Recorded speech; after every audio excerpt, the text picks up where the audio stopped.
मित्रों, क्या आप कभी यह सोच सकते हैं कि कैलाश पर्वत के अंदर मनुष्य रहते हों? रूसी डॉक्टर ने दावा किया कि कैलाश पर्वत असल में मानव निर्मित पिरामिड है, जहां लगातार रहस्यमय चीजें होती रहती हैं।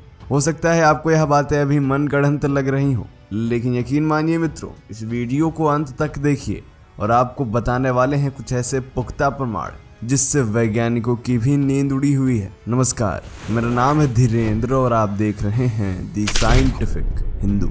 एक रूसी डॉक्टर ने कुछ साल पहले कैलाश मानसरोवर की यात्रा की थी। उसने दावा किया था कि कैलाश पर्वत वास्तव में प्राचीन मानव निर्मित पिरामिड है, जो अनेक छोटे छोटे पिरामिडों से घिरा हुआ है। हिमालय पर्वतमाला के समुद्र की सतह से 6718 मीटर ऊंचे कैलाश पर्वत को हिंदू, बौद्ध और जैन धर्म के अनुयायी पवित्र मानते हैं। आज तक कोई मनुष्य इस पवित्र पर्वत पर नहीं चढ़ पाया। जिसने भी चढ़ने की कोशिश की, उसकी मृत्यु हो गई।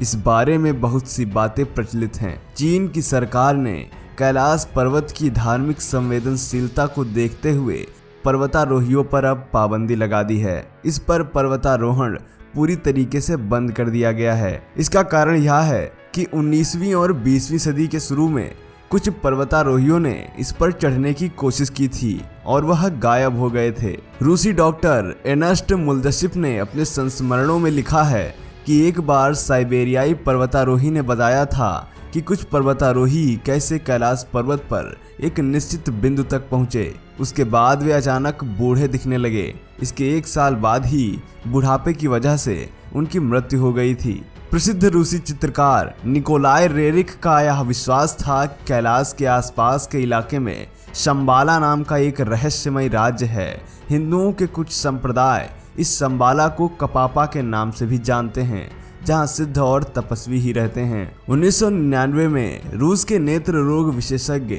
एर्नेस्ट मुल्दशिफ ने यह तय किया कि कैलाश पर्वत के रहस्यों को खोलने के लिए वो इस इलाके में जाएंगे। उनकी पर्वतारोहण टीम में भूविज्ञान व भौतिकी के विशेषज्ञ और इतिहासकार शामिल थे। उन्होंने पवित्र कैलाश पर्वत के आसपास कई महीने बिताए। खोजबीन करने के बाद एर्नेस्ट मुल्दशिफ की टीम इस निष्कर्ष पर पहुंची कि वास्तव में कैलाश पर्वत एक विशाल मानव निर्मित पिरामिड है, जिसका निर्माण प्राचीन काल में किया गया था। उन्होंने दावा किया कि यह पिरामिड कई छोटे छोटे पिरामिडों से घिरा हुआ है और यह परालौकिक गतिविधियों का केंद्र है। लौटने के बाद मुल्दशिफ ने लिखा कि रात की खामोशी में पहाड़ के भीतर से एक अजीब तरह की फुसफुसाहटों की आवाज़ सुनाई देती है।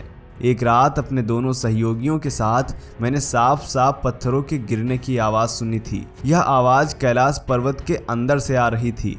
हमें ऐसा लगा कि जैसे पिरामिड के अंदर कुछ लोग रहते हैं।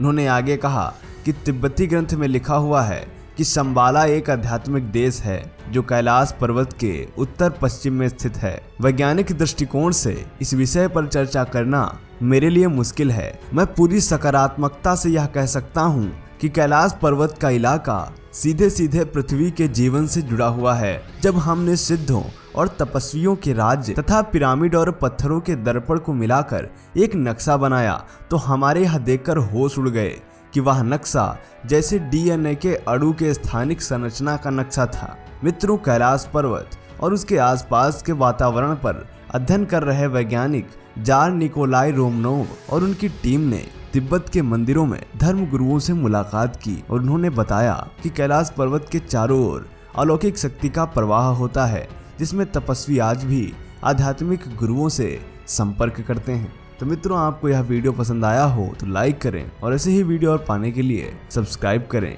दी साइंटिफिक हिंदू को। जय हिंद, जय भारत, वंदे मातरम।